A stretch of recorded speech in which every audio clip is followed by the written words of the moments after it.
Hi everybody. A while ago I proposed to do a Q&A and whoa, a whole bunch of questions. So bad that I even have to split it up in a couple of parts, I think. So today I'll try to answer some of the more personal questions. And thanks very much for all your questions. I was a bit overloaded. Very good. So let's dive straight in. I'm looking down at my sort of remote keyboard thingy, glancing to the left, right for the user, to your right, where my screen is, which is actually my left. Ooh, complicated already. Anyway, let's go. Cam Campbell asks, since I probably butcher it every time, how do you pronounce your name? Well, I've made a video about that. It's the last name is especially difficult, especially if you're foreign, but even if you're Dutch, then it's sort of random how people write it down. So my first name is Niels. Niels, it's strange when you pronounce it. So it's not Neil. So, and it's also not Niels from Holgersson. It's just Niels. My last name is Heusinkveld. Yeah, sorry, Heusinkveld. Weird, isn't it? On to the next. Ralonso Gamba. Maybe I'll be wrong, but as far as your name concerns, you are not an Englishman. That's correct, I'm not. Nonetheless, you speak English very well and intuitive, very informational and funny and very enjoyable. Swoon. Great, thank you. Very nice. And you did set up a very well adjusted format to give us, all of us, an understanding of your approach to sim racing. So I think you have a lot of skill in general. Gee. So I'd love to know, where do you come from originally? I come from originally and still am here in the Netherlands, small country just to the left of Germany and to the right of the United Kingdom. And then the question turns. He just built it up with all the positive, and then do you practice any kind of sports regularly? I want to. I do a bit of jogging, not as often as I want, but it could be worse, I guess. I can jog for 3.5 miles at a sort of a leisurely pace, about twice a week. That's my aim. I used to do that, but now autumn, it's getting cold and the leaves are falling, and I should get back into it. Oddly enough, though, when I'm sim racing, which I also don't do often enough, but when I do, for my videos, it's quite a workout. So every time I do that, I'm sort of warmed up, and that's a great way to start a bit of running afterwards. But so if I sim race more, I'll also be jogging and running more. So that's my thing on the to-do list for the next couple of months. Do more sim racing, which will automatically lead to more running, which will make me even healthier, fitter, and all around more sexy. Alright. I for one do a lot of biking to keep myself young and fit as long as possible. Pretty good. The next one is from Thomas. With your rig flinging your arms around due to the sheer brute force, do you even lift, bro?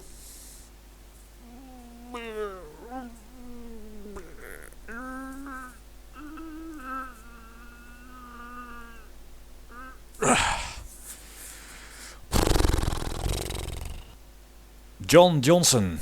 Isn't that from Miami Vice? Gee, I'm old. Alright, my proper questions. Since your pedals are a very successful product, I assume that your passion has now become your job.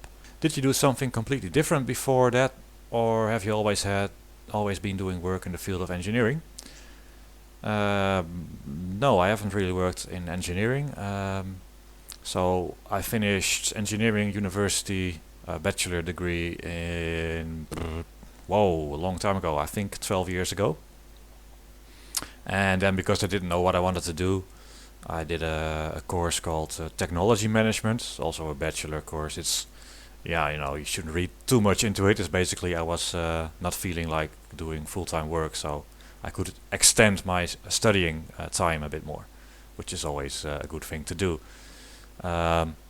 But then I ran out of money, of course, as you do, and I didn't have any engineering jobs, mainly because, engineering is fun if you're working on Formula One cars or space shuttles or physics or race pedals and all that stuff. That's great, but the everyday engineering job tends to be a bit less exciting.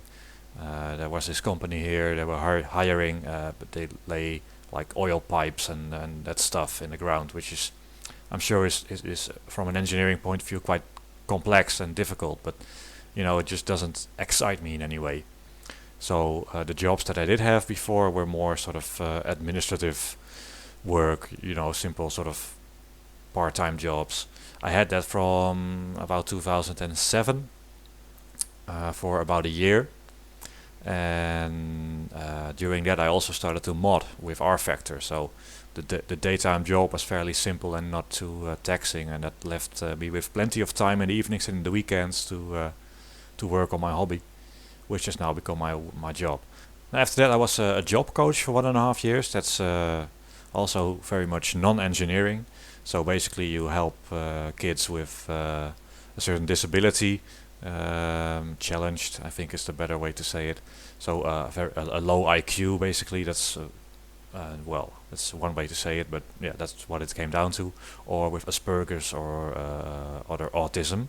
These people are, well, not the easiest to find a job and let alone to keep a job. So my job was to go job hunting with them and also instruct their co-workers and their boss, how to deal with this difficult or different person. It was quite interesting, also very challenging, and then it was 2009, I think, and from that point I went to work for a company called GP Sim, and you may have seen about, what is it, 1.5 years ago in Italy, one of those big cruise ships about this flat on its side in it's a pretty bad disaster. I shouldn't laugh about it, but we made Formula One simulators for on board those cruise ships. So currently submerged, there is a 200-300,000 euro Formula One entertainment simulator. I worked for that on the physics and the motion system for about a year or two, actually, I think.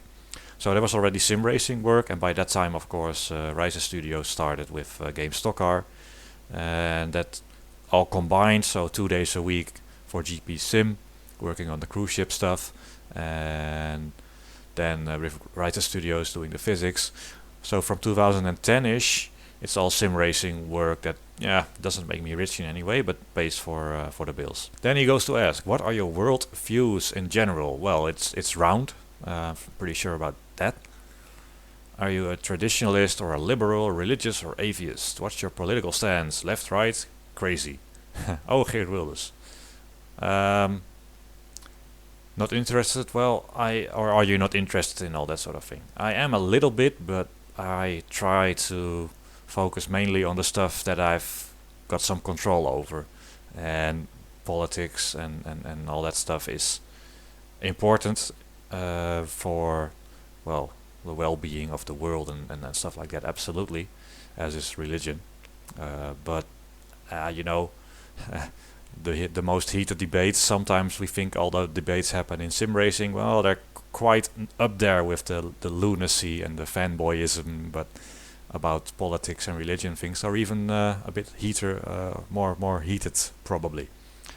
In general, though, as it's not really my thing, I realize that the countries that are where the people are happiest, more or less, that tend to be the more left-ish countries. So ironically, the more tax you pay, the happier you are. That's a bit weird, but anyway, so I'm probably to the left-ish because, well, what I do feel is that perhaps the gap between the richest and the poorest is a bit extreme. Like 90% of the money in the world is owned by 1 or 2% of people. Perhaps I'm all for getting more money if you work harder or you have a good company or whatever, but I think it's a bit, it wouldn't hurt to equalize things a bit more. It would be better for, I think that's that anyway. I'm not religious. I used to be. I'm from a religious family, but when I was about 18, I quit, which was actually, yeah, that's the thing.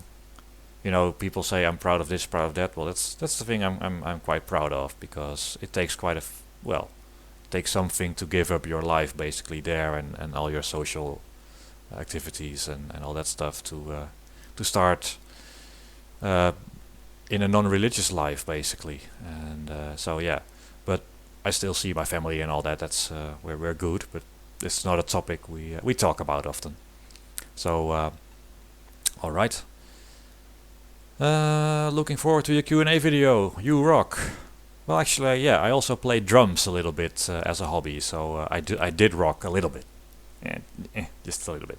Oh, and then John Johnson, if he is from Miami Vice, am I mixing the names up? I don't know. He should ask. So, are you single? No.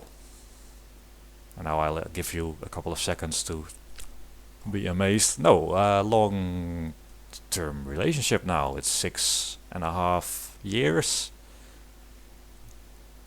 Yeah, I don't hear my girlfriend screaming something that I'm wrong. So yeah, 6.5 years. So going very well.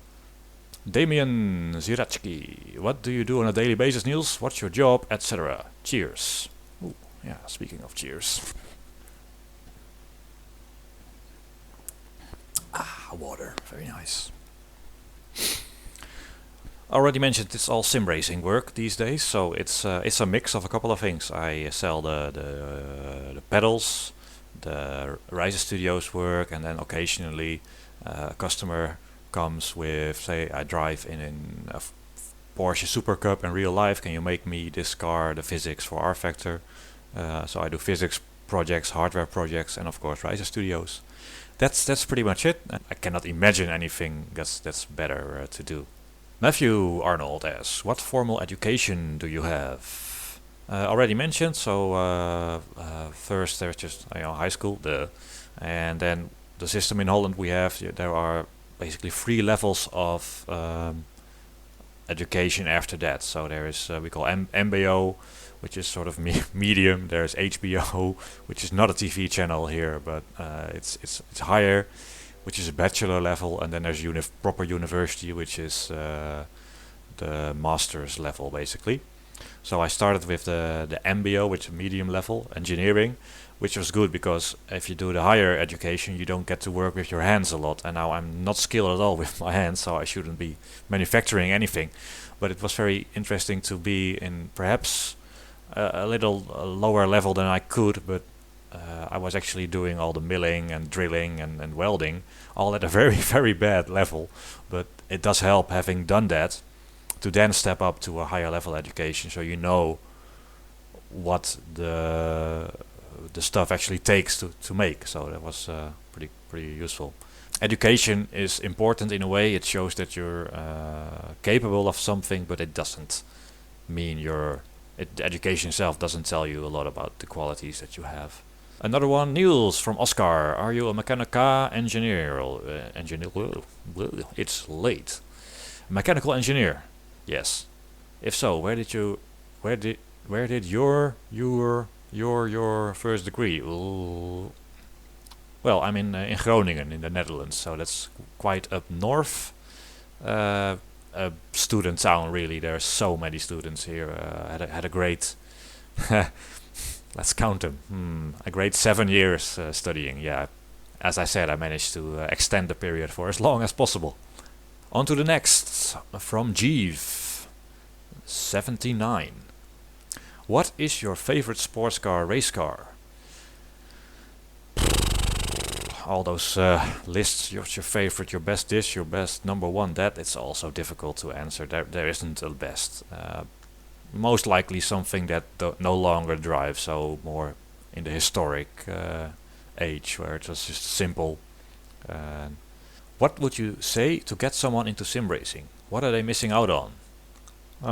Well, you're missing out on a great opportunity to reduce your social life to that little. You get into it if you like racing, and I think these days there are quite a few sims, of course, and if you go on YouTube, it's not that hard to find people who have our hobby, and they just enjoy it a lot. So perhaps you get the virus just from that. Have you ever considered doing sim racing LAN? Is it even possible for R Factor? Yeah, it's certainly possible. And in fact, if you go way back to 1999, wow, it's 15 years ago. Holy crap! You may remember a game called Grand Prix Legends, which is, yeah, that's the box there in the back, which was the first proper hardcore ultra sim, basically. Very difficult, of course, from Papyrus, and now iRacing, basically the same. Got some of the guys still there. We had a European GPL LAN, three of them actually, from '99 and also in 2000 and 2001, I believe, which I mostly organized. The first one I did myself, and the second one with Martijn Keizer. He's also at iRacing, I think, and he used to make circuits for Grand Prix Legends, Solitude, and Clermont-Ferrand. Some of the most amazing tracks you could download for GPL. He made them, and it was totally amazing because back then the internet wasn't that large yet, and there weren't that many sims, and it was all quite a small community. So ambitiously young as I was, I just started to ask people, "Hey, would you like a LAN?" And to my surprise, a lot of people would like that. So in the end, we had people from Hungary, Gabor Weber, who also drove a bit of WTCC, I think, and from Norway, Stian Svensson. I don't think he sim races anymore, sadly. I don't know. Oh, a whole bunch of good memories. A lot of crazy Germans, of course. Yeah, it was an absolutely great time. A French guy in a Renault 5 that didn't really work, but when it did, it was quite quick. I'll load in a picture here. You can see the first group of nerds there. So there was a couple of days at the karting center, and then we worked together with Bernax. They still exist. They have a hyper simulator, a Hyperstim Australian simulator cockpit, basically, which was quite new then. So we had a few of those lined up and doing GPL on the LAN. Totally amazing times. And then we had two more times because we felt we could drink even more beer. And all of that was great. And at some point, Andreas Wilke also drove, which was one of the quicker GPL players. And yeah, awesome times with many happy memories. I think those still are some of the best weekends in my life, basically. Sorry. What inspired you to start sim racing? One of those questions. Gee, what inspired me? I don't know. I just recall in the 80s my brothers put their cash together and they got a Spectrum, a ZX Spectrum. And I asked them for whatever reason, I don't know, do you have any racing games for it? Which they didn't. And then at some point my dad got home with a personal computer, XT 4.7 megahertz, Hercules graphics. If you're under 30, you will have no idea what I'm talking about, but let's say ancient, horrible, but awesome at the time, computer. Wow, it can do stuff. And at some point we got the first test drive, and I was hooked. I loved it, and ever since I've been playing most of the racing games for PC, which my PC at the time could run. And also making hardware. I remember using Technic Lego to make all sorts of stuff that tried to resemble the steering wheel and stuff like that. So it just started. It was a desire from deep within, I guess. Chevy Guy 566 asks, do you follow any real racing series, and if so, which is your favorite and why? I don't really watch any racing really on TV. I never did. Well, that's not true. I did watch F1 in the 90s, but in general I don't really watch TV anymore. And watching racing just doesn't excite me half as much as working on physics or designing pedals or doing a lap in the simulator. So I don't really watch racing all that much. Universe, have you heard of No Man's Sky? And if so, how excited are you for it? Oh yeah, that's the dinosaur game.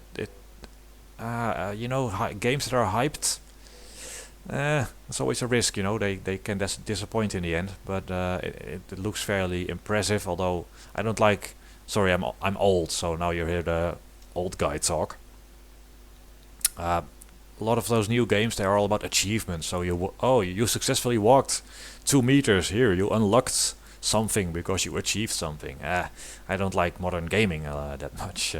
So I hope they don't go that route. But it might be interesting. I don't know. I'm not that much of a gamer. The last game I played was Far Cry 3, which was yeah, fun. The open world type part of it I like. I don't want to follow a linear story, and it's also scripted, and then you have to mash a button to do something. Just give me an island with a gun to liberate. That was fun. So, but very little gaming. Otherwise, a bit of retro gaming with DOSBox. You know, I mentioned I'm old now, 35. So you start to do that. What does my name mean? I have no idea. Can you do it? Asks. Who's a better driver, you or empty brain box? Sorry. Who's better? Well, perhaps we'll do a showdown at some point. How about that? On to the next. From Christian. Ah, it almost sounds like a female name. Of course, I have many female fans. Look at this. Look at this body, man. It's cut. I think it's fair to say that your work is held in high regard among the sim racing community. Thank you. I wouldn't be so sure. There are always people who disagree. Would you or have you ever considered making your own racing simulation from scratch? Holy crap! What do you think I'm capable of? That requires also all sorts of skills, of which I possess about 1% perhaps. So wow, no, that's a huge undertaking. Uh, I cannot program. I have no graphic skills, no audio skills, no team managing skills, no desire for all this. No, I'm really a one and a half trick pony. Is that how you say it? Wouldn't consider myself one of the four-legged animals, but okay. So no, physics, vehicle dynamics. Yeah, I have some skill there. Perhaps still on the bottom of the mountain looking up, but okay, perhaps I have some knowledge there. And engineering, perhaps I can design a set of pedals, but it's all nothing compared to the stuff you need to make a racing simulator from scratch. Ooh, the thought scares me. On to the next question from Brett Walker. What order? Oh no, it's a list. I don't like lists. What order would you put these guys? Hamilton, Alonso, Raikkonen, Vettel. Which is the best dancer? uh, I don't do lists and orders. No, sorry. Which is the best dancer? I think Kimmy is a good dancer. He tends to fall off boats and stuff. That's interesting moves.